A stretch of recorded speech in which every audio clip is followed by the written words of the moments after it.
13 अगस्त का वो दिन जब झांसी का एक छोटा सा गांव किशोरीपुर, यहाँ पर एक किसान अपने खेत में काम कर रहा था।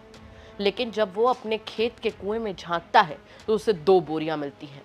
उन 2 बोरियों को जब वो बाहर निकालता है तो उसके होश फाख्ता हो जाते हैं, क्योंकि उसमें एक कटी हुई लाश थी।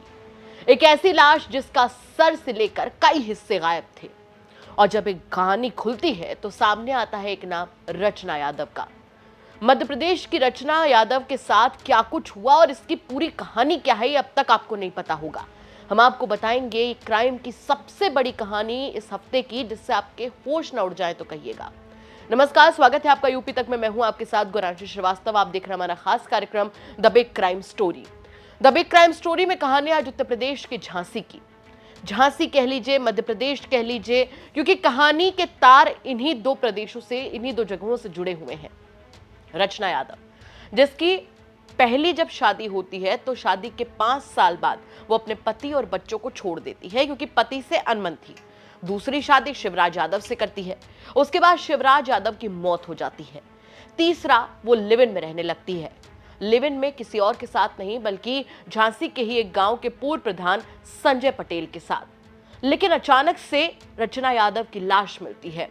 अच्छा, लाश के बारे में पता लगाना भी पुलिस के लिए टेढ़ी खीर था, क्योंकि जब किसान ने पुलिस को फोन किया तो महिला के शरीर के कई हिस्से गायब थे, जिसमें से सर भी एक था।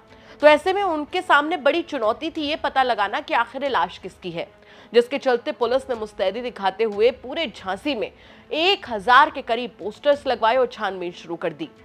जब वो पोस्टर्स एक शख्स ने देखे तो उसने पुलिस को फोन किया कि उसकी बहन 4 दिन से गायब है।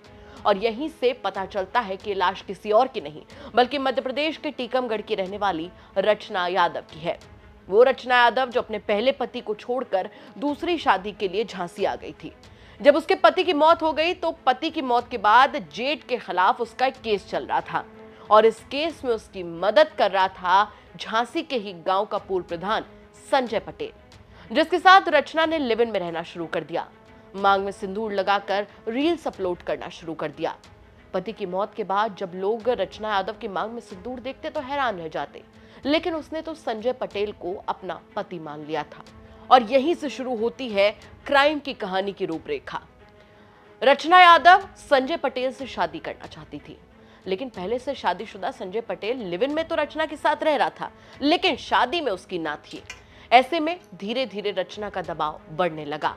वो संजय पटेल से कहने लगी कि मैं मांग में तुम्हारे नाम का सिंदूर भरती हूं, तो कब तुम मुझे अपनी पत्नी बनाओगे। संजय को ये बात खटकने लगी। उसे अपना वो परिवार याद आने लगा जिसे छोड़कर वो रचना यादव के साथ लिव इन में रह रहा था।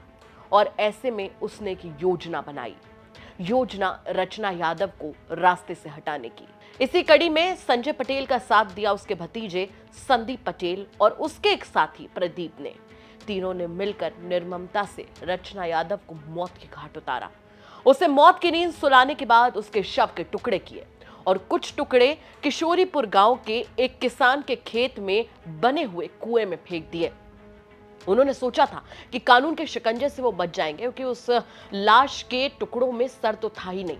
और आपको जानकर हैरानी होगी कि रचना यादव के 1 नहीं, 2 नहीं, बल्कि 7 टुकड़े किए गए थे।